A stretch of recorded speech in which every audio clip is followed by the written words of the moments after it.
Simulan po natin ang ating pagdiriwang sa ngalan ng Ama at ng Anak at ng Espiritu Santo. Amen. Sumainyo ang Panginoon. At sumayo rin. Mga kapatid kay Kristo at mga kadiboto, muli tayo po ay tinipon ng ating Nuestro Padre, Jesus Nazareno, bilang kaanib ng angka ng Diyos. Tinipon niya ang bawat isa sa atin sapagkat mahal niya tayo. Kaya dumulog po tayo sa ating maawaing Panginoon na nagpapatawad ng lubos. Sinugong tagapagpagaling sa mga nagsisisi, Panginoon, kaawaan mo kami. Panginoon, kaawaan mo kami. Dumating na tagapag-anyayang, mga makasalanan ay magsisi. Kristo, kaawaan mo kami. Kristo, kaawaan mo kami. Nakaluklok ka sa kanan ng Diyos, Ama, para ipamagitan kami. Panginoon, kaawaan mo kami. Panginoon, kaawaan mo kami. Kaawaan tayo ng makapangyarihang Diyos. Patawarin tayo sa ating mga kasalanan at patnubayan tayo sa buhay na walang hanggan. Amen. Manalangin tayo. Ama naming makapangyarihan, ang iyo nawang kagandahang loob ay manguna at sumubaybay sa aming pamumuhay ngayon at araw-araw upang kami itaguyod sa paninindigang gumawa ng kabutihan sa pamamagitan ni Jesucristo kasama ng Espiritu Santo magpa sa walang hanggan. Amen. Magsiupo muna po ang lahat. Pagbasa mula sa sulat ni Apostol San Pablo sa mga taga-Galasya. Mga kapatid, kung kayo'y pinapatnubayan ng Espiritu, wala na kayo sa ilalim ng kautusan. Hindi maikakaila ang mga gawa ng laman, pangangalunya, karimari-marim na pamumuhay, kahalayan, pagsamba sa Diyos-Diyosan, pangkukulam, pagkapuot, pagkagalit, paninibugho, kasakiman, pagkakabahagi, pagkakampi-kampi, pagkainggit, paglalasing, walang taros na pagsasaya, at iba pang tulad nito. Binabalaan ko kayo tulad noong una, hindi tatanggapin sa kaharian ng Diyos ang gumagawa ng gayong mga bagay. Subalit, bunga ng Espiritu ay pag-ibig, kagalakan, kapayapaan, katiyagaan, kabaitan, kabutihan, katapatan, kahinahunan, at pagpigil sa sarili.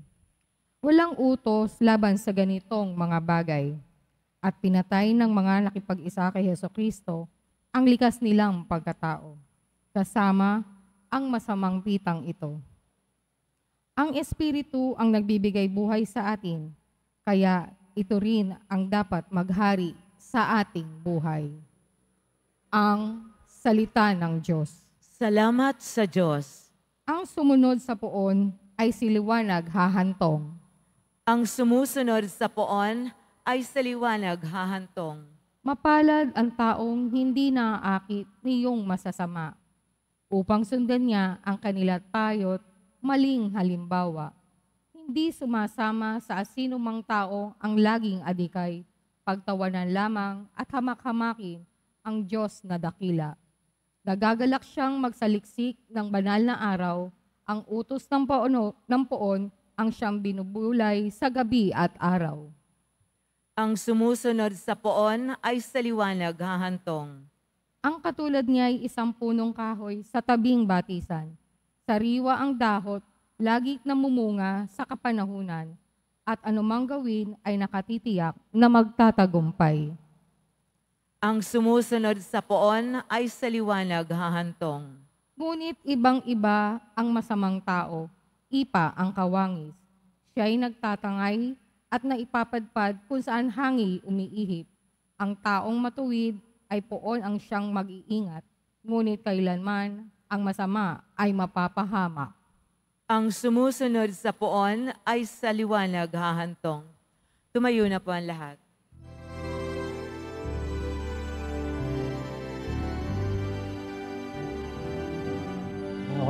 Hallelujah. Hallelujah,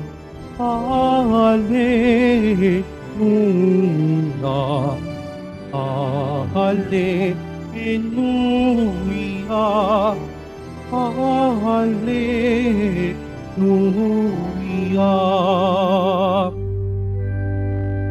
Ang tinig ko'y pakikinggan ng kabilang sa aking kawan. Ako'y kaninang susundan.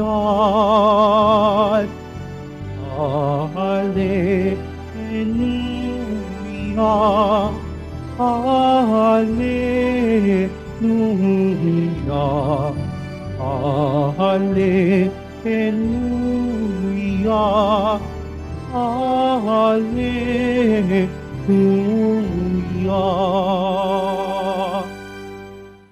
Sumainyo ang Panginoon. At sumaiyo rin. Ang mabuting balita ng Panginoon ayon kay San Lucas. Papuri sa iyo, Panginoon. Noong panahong yon, sinabi ni Jesus, "Kawawa kayo, mga Pariseo, ibinibigay ninyong ikapu ng yababwena, ng ruda at ng iba pang gulayin, ngunit kinaliligtaan ninyo ang katarungan at ang pag-ibig ng Diyos. Tamang gawin ninyo ito, ngunit huwag naman ninyong kaliligtaang gawin ang mga iba. Kawawa kayo, mga Pariseo, sapagkat ang ibig ninyo'y ang mga tanging luklukan sa mga sinagoga at ang pagpugayan kayo sa mga liwasang bayan. Sa aba ninyo, sapagkat para kayong mga libingang walang tanda at nalalakaran ng mga tao nang hindi nila nalalaman." Sinabi sa kanya ng isa sa mga dalubhasa sa kautusan, "Guro, sa sinabi ninyong iyan, pati kami kinukutya ninyo." At sinagot siya ni Jesus, "Kawawa rin kayo, mga dalubhasa sa kautusan, sapagkat ipinapapasa ninyo sa mga tao ang mabibigat na dalahin, ngunit ni daliri ayaw ninyong igalaw sa pagdadala ng mga iyon." Ang mabuting balita ng Panginoon. Pinupuri ka namin, Panginoong Hesukristo. Magsipo muna po ang lahat. Magandang umaga po sa ating lahat, mga kapatid. Ngayon po ay araw ng Miyerkules, ika-28 linggo sa karaniwang panahon. At sa ating pagninilay sa umagang ito, napakagandang balikan ang narinig natin mula sa ating unang pagbasa mula sa sulat ni Apostol San Pablo sa mga taga-Galacia. Sinasabi niya rito, "Mga kapatid, sino o anong uri ng espiritu ang nagpapakilos sa inyo? Anong klaseng espiritu ang siyang pumapatnubay at gumagabay sa inyo?" Siyempre, ang sagot na gusto nating marinig ay, ang nagpapakilos, ang gumagabay at tumutulong sa akin sa bawat araw ay ang Espiritu ng Diyos. At iyon naman palagi yung hinihingi natin, di po ba? Iyon palagi yung inaalaala natin at sinasabi natin sa ating Panginoon. Kaya, kung ang Espiritu ng Diyos ang siyang nagpapakilos sa atin, sabi ni San Pablo, papaano natin ito malalaman na talagang Espiritu ng Diyos ang kumikilos sa atin? Sabi ni San Pablo, malalaman natin kung tunay na Espiritu ng Diyos ang nagpapakilos sa atin kung tayo ay pinaghaharian ng pag-ibig, kagalakan, kapayapaan, katyagaan, kabaitan, kabutihan, katapatan, kahinahunan, at pagpipigil sa sarili.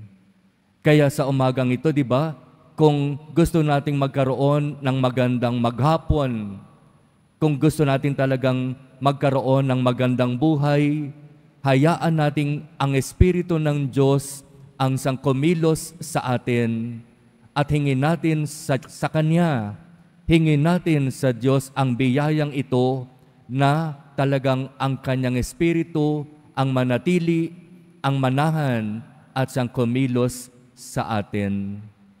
Tulungan nawa tayo ng Diyos para sa hangarin na ito. Amen.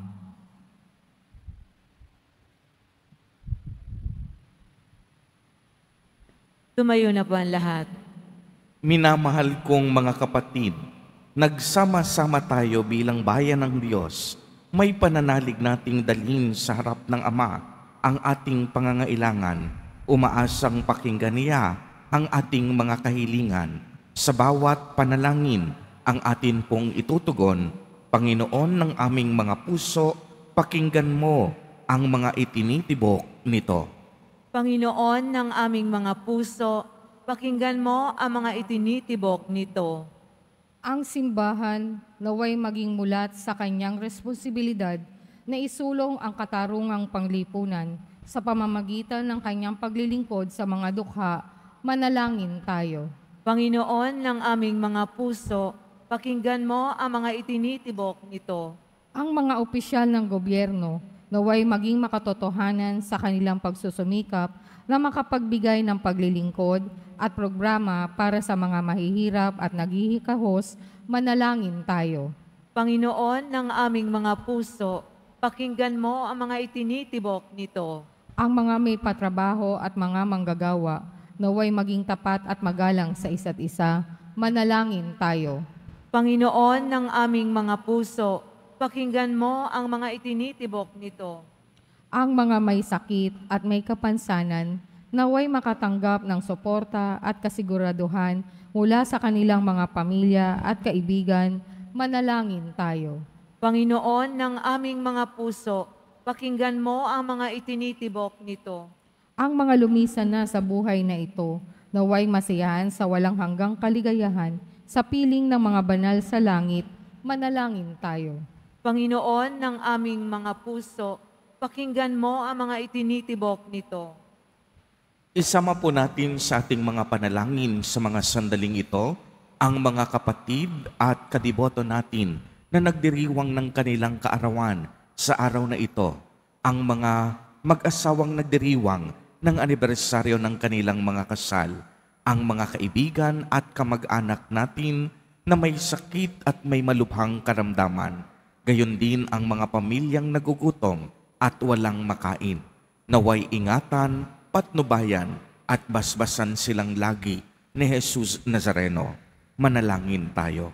Panginoon ng aming mga puso, pakinggan mo ang mga itinitibok nito.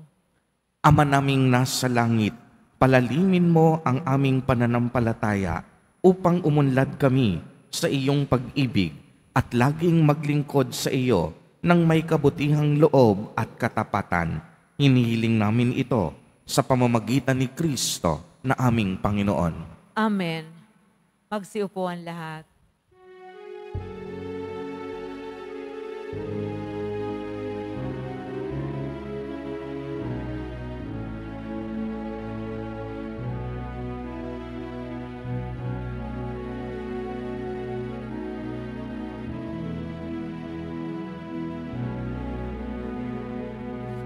Kung tinapay at alak na mula sa'yo, muling ihahain sa kabutihan mo. Kunin at tanggapin alay sa'yo. Pasasalamat ng puso. Pasasalamat ng puso. Tumayo po ang lahat. Manalangin kayo mga kapatid upang ang paghahain natin ay kalugdan ng Diyos amang makapangyarihan. Tanggapin nawa ng Panginoon itong paghahain sa iyong mga kamay sa kapurihan niya at karangalan, sa ating kapakinabangan at sa buong sambayanan niyang banal.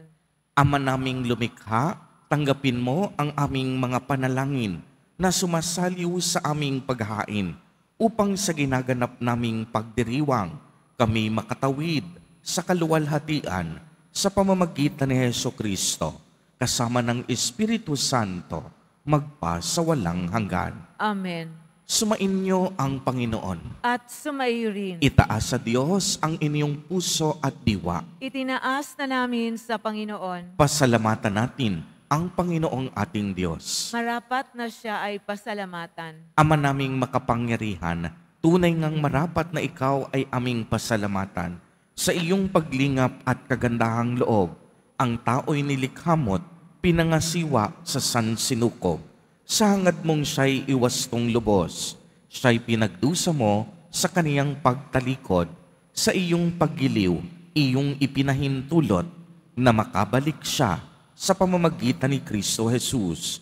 Kaya kaisa ng mga anghel na nagsisiawit ng papuri sa iyo, nang walang humpay sa kalangitan, kami nagbubunyi sa iyong kadakilaan. Santo, Santo, Santo, Panginoong Diyos ng mga hukbo, napupuno ang langit at lupa ng kadakilaan mo, o sana sa kaitaasan. Pinagpalang na paririto sa ngalan ng Panginoon, o sana sa kaitaasan. Magsilod po ang lahat. Ama naming banal, ikaw ang bukal ng tanang kabanalan. Kaya't sa pamamagitan ng iyong Espiritu, ay gawin mo pong banal ang mga kaloob na ito upang para sa amin ay maging katawan at dugo ng aming Panginoong Hesukristo. Bago niya pinagtiis ang kusang loob na maging handog, hinawakan niya ang tinapay, pinasalamatan kaniya, pinagati-hati niya iyon, iniabot sa kaniyang mga alagad at sinabi, "Tanggapin ninyong lahat ito at kanin. Ito ang aking katawan na ihahandog para sa inyo."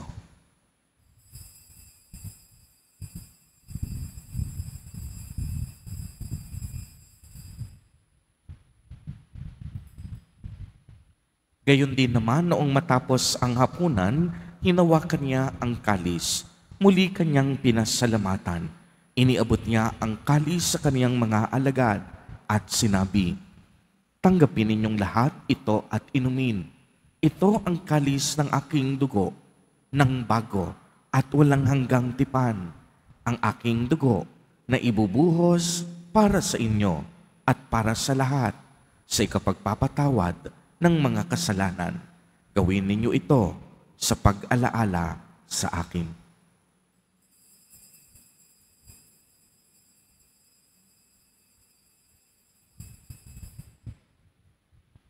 Tumayo na po ang lahat. Ang misteryo ng pananampalataya. Si Kristo'y namatay, si Kristo'y nabuhay, si Kristo'y babalik sa wakas ng panahon. Ama, ginagawa po namin ngayon ang pag-alaala sa pagkamatay at muling pagkabuhay ng iyong anak. Kaya't iniaalay namin sa iyo ang tinapay na nagbibigay buhay at ang kalis na nagkakaloob ng kaligtasan. Kami po'y nagpapasalamat dahil kami iyong minarapat na tumayo sa harap mo para maglingkod sa iyo. Isinasamo namin na kaming magsasalo-salo sa katawan at dugo ni Kristo ay mabuklod sa pagkakaisa sa pamamagitan ng Espiritu Santo. Ama, lingapin mo ang iyong simbahang laganap sa buong daigdig. Puspusin mo kami sa pag-ibig kaysa ni Francisco na aming Papa at ni Jose na aming Obispo at ng Tanang Kaparian. Alalahanin mo rin ang mga kapatid naming nahimlay nang may pag-asang sila'y muling mabubuhay. Gayon din ang lahat ng mga pumanaw.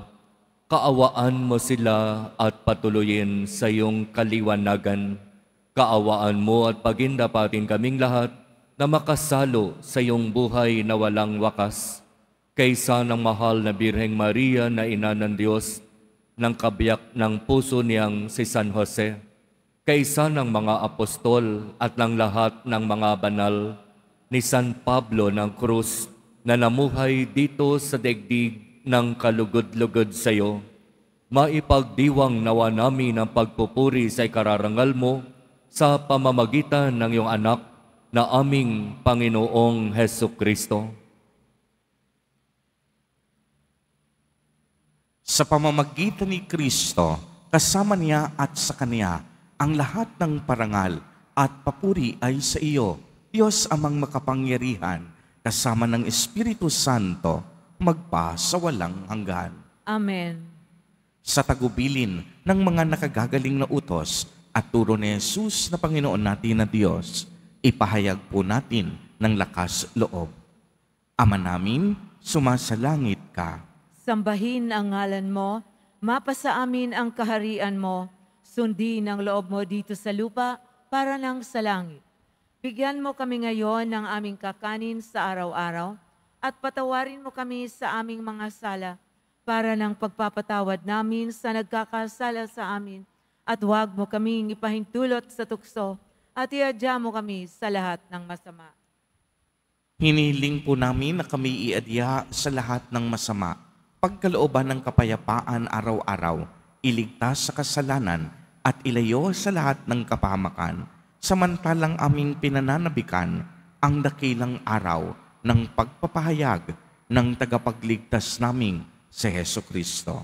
Sapagkat iyo ang kaharian at ang kapangyarihan at ang kapurihan magpakailanman. Amen. Panginoong Hesukristo, sinabi mo sa iyong mga apostol, kapayapaan ang iniiwan ko sa inyo. Ang aking kapayapaan ang ibinibigay ko sa inyo. Tunghayan mo ang aming pananampalataya at huwag ang aming mga pagkakasala. Pagkalooban mo po kami ng kapayapaan at pagkakaisa ayon sa iyong kalooban, kasama ng Espiritu Santo, magpa sa walang hanggan. Amen. Ang kapayapaan ng Panginoon ay laging sumainyo. At sumayo rin. Magbigayan po tayo ng kapayapaan sa isa't isa. Kordero ng Diyos na nag-aalis ng mga kasalanan ng sanlibutan, maawa ka sa amin. Kordero ng Diyos na nag-aalis ng mga kasalanan ng sanlibutan, maawa ka sa amin. Kordero ng Diyos na nag-aalis ng mga kasalanan ng sanlibutan, ipagkaloob mo sa amin ang kapayapaan. Magsiluhod pa ang lahat.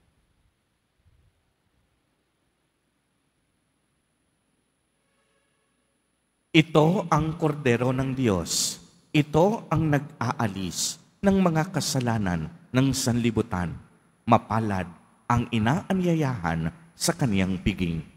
Panginoon, hindi ako karapat-dapat na magpatuloy sa iyo, ngunit sa isang salita mo lamang ay gagaling na ako.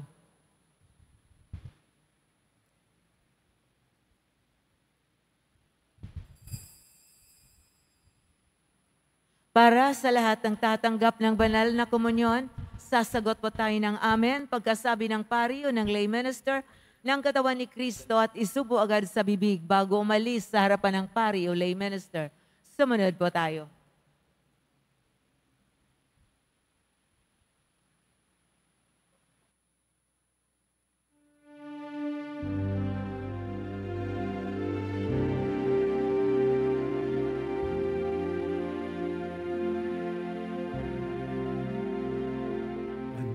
Tumayo na po ang lahat.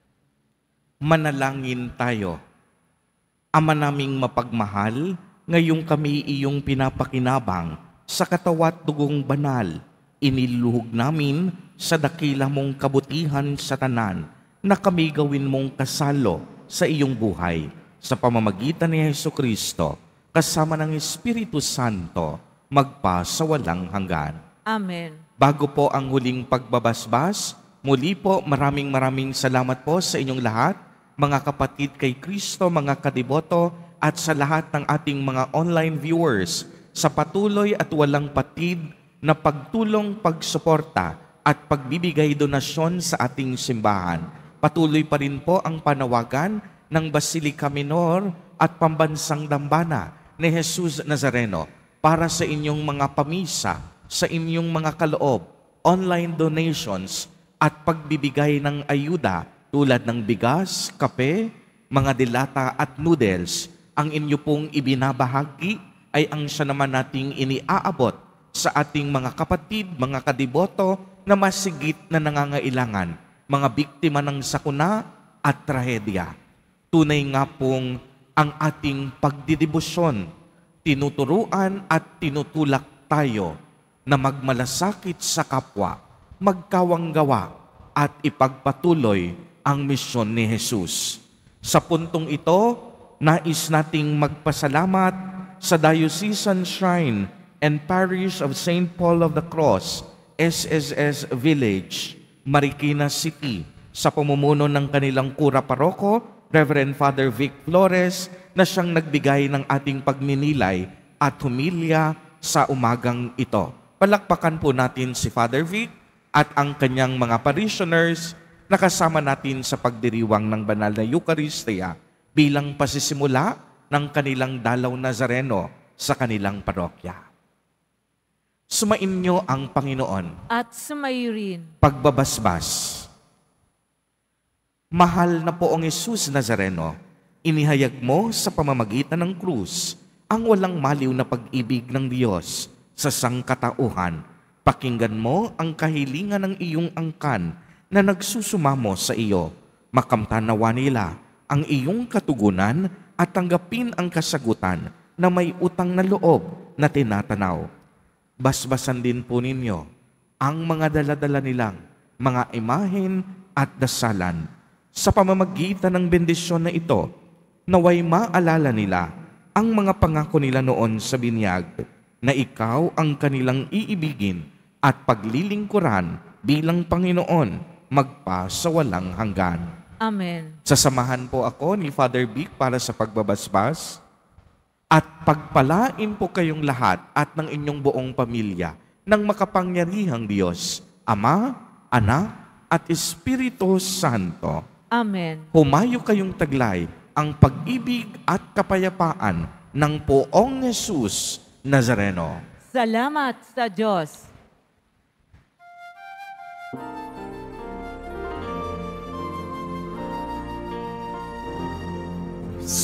Padre Jesus Nazareno, sinasamba ka namin.